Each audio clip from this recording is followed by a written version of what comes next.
aku aja yang nggak dipaksa. Setelah ngelihat keadaan aku setelah masuk Islam kayak begini, pernah tuh aku berpikir kayak hampir putus asa. Ya Allah, dulu aku di agama yang sebelumnya itu enak gitu kehidupannya gitu, tapi setelah masuk Islam banyak ujian banget sama cobaannya gitu.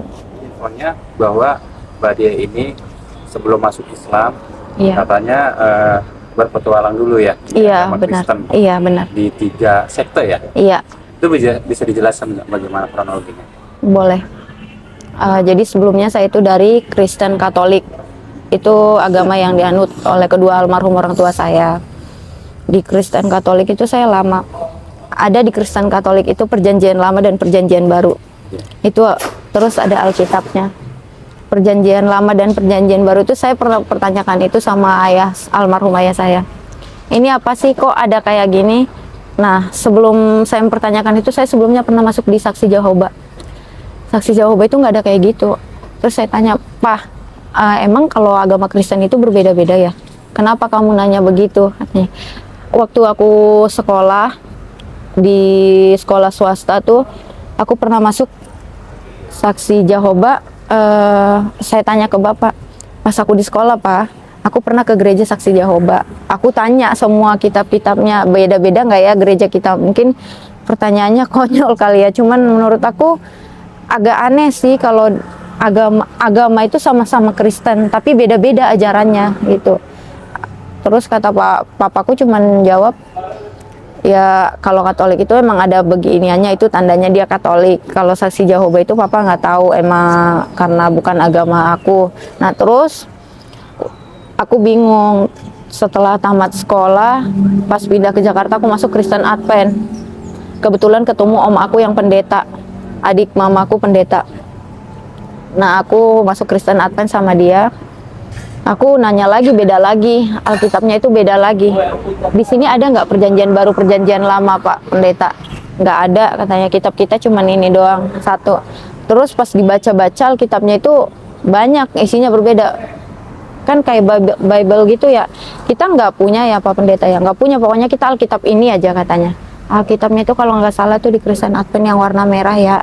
Terus isinya itu juga sebenarnya sama, cuman kayak mungkin yang harusnya Injilnya yang ini di depan, ini jadi di belakang. Kalau di agama ini di depan gitu. Sebenarnya sih ada persamaannya. Cuman kalau di Kristen Advent itu yang aku rasain tuh dia ada puasanya.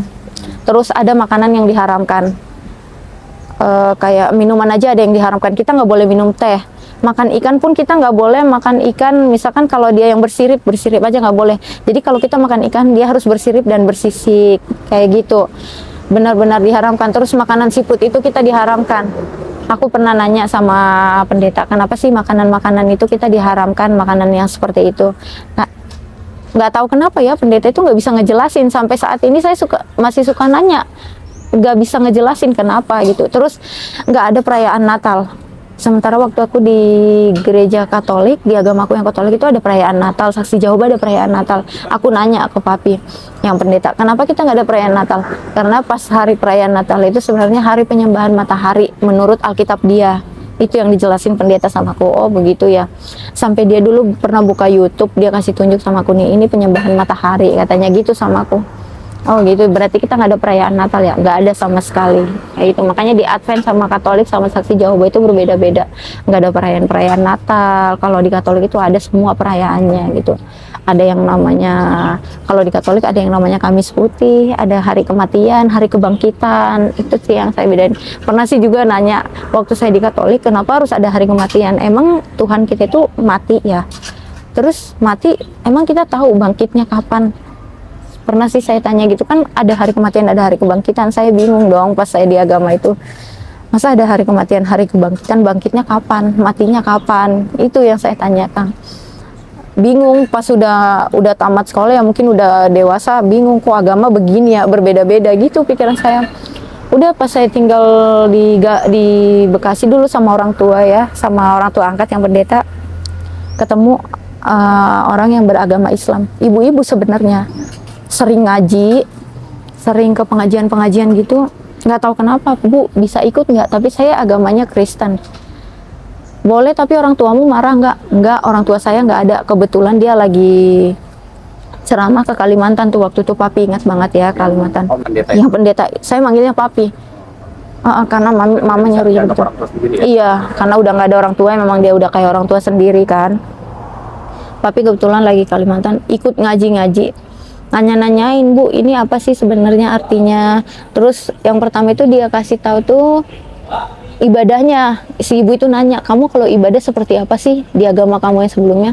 Kita cuman kayak ke gereja, udah berdoa kayak gitu doang. Oh, nggak setiap hari ya kalian ibadah? Enggak sih, Bu, ada waktu tertentunya. Kayak Advent itu gerejanya hari Sabtu sama hari Rabu. Kalau saya waktu di Katolik gerejanya cuma hari Minggu doang, kataku gitu. Oh, beda-beda ya agama kamu ya? Maksudnya udah sama-sama Kristen, beda-beda ajarannya ya? Si ibu itu nanya kayak gitu. Ya begitu, Bu, makanya saya bingung sampai saat ini. Sebenarnya sih bukan menghasut ya, ibunya bukan menghasut, tapi dia bertanya-tanya. Akhirnya dia jelasin kalau di agama aku itu kita itu cuma punya Al-Quran. Kayak kalian Alkitabnya kan beda-beda. Kalau kita itu di Al-Quran semuanya, nggak ada tuh yang namanya perjanjian baru, perjanjian lama. Nggak ada, kita itu semuanya di Al-Quran. Terus dia jelasin juga, kita itu ibadah itu nggak ada waktu tertentu. Setiap hari itu 5 waktu. 5 waktu itu istilahnya kita ada sholat, yang namanya sholat subuh. Jadi subuh itu kita ada ngelakuin sholat, istilahnya kayak ibadah lah, kata dia begitu. Terus nanti kalau Johor habis jam 12 ya kalau nggak salah ya Johor ya, dia pokoknya dia jelasin sampai maghrib, sampai isya pun dia jelasin. Oh, berarti ada 5 ya, Bu, ya ibadah yang harus dijalankan. Iya. Udah pas udah pulang dari situ kepikiran terus, maksud si ibu itu gimana sih ibadah yang 5 ini? Apa iya ibadah itu nggak ada waktunya? Emang udah, maksudnya bukan kayak aku tuh udah diwaktuin harinya hari apa gitu.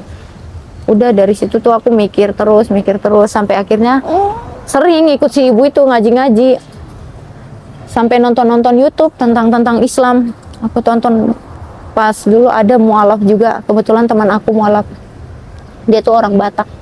Mualaf, aku tanya-tanya, kenapa sih Kak kamu jadi mualaf? Banyak nggak sih tantangannya pas kamu mualaf? Dari situ tuh aku awalnya, pertama sih sebenarnya mau mualaf tuh takut, karena dengar dari cerita dia kehilangan keluarga, iya, dipukulin, bahkan sampai diambil lagi dari agama Islam tuh, dibawa ke kampung, dikurung setiap hari. Takut, pernah sempat takut, kepikiran ya. Terus kata dia, sebenarnya sih kalau dari hati ya, kata dia, agama itu kan pilihan kamu, katanya.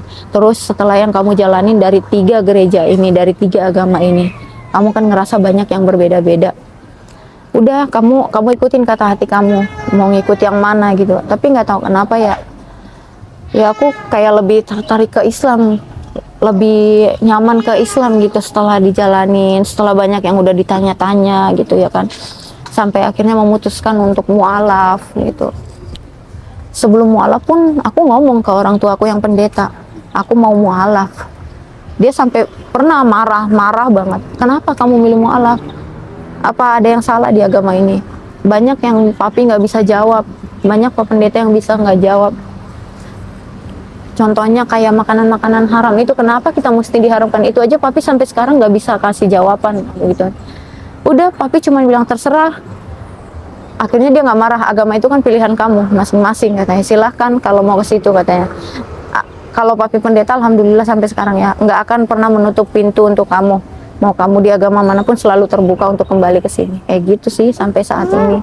Udah pas saya masuk Islam, saya syahadat tuh, saya hubungin orang tua saya, nggak ada yang bisa nerima. Bahkan ada yang bilang gini, sampai kamu lakuin syahadat, saya keluarin kamu dari kartu keluarga. Jangan harap pernah bisa pulang ke kampung ini. Benar, sampai 8 tahun ini saya nggak pulang. Sampai orang tua meninggal, bapak Bapak kandung tuh nggak dibolehin pulang sama keluargaku. Udah mesan tiket pesawat, di cancel, nggak bisa pulang.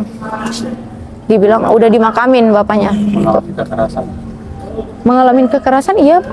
Dipukul pernah sama abang sepupu aku. Gara-gara masuk Islam. Beraninya kamu, orang tua kamu aja Kristen, berani banget kamu ngelangkahin orang tua untuk memilih Islam, sampai digituin.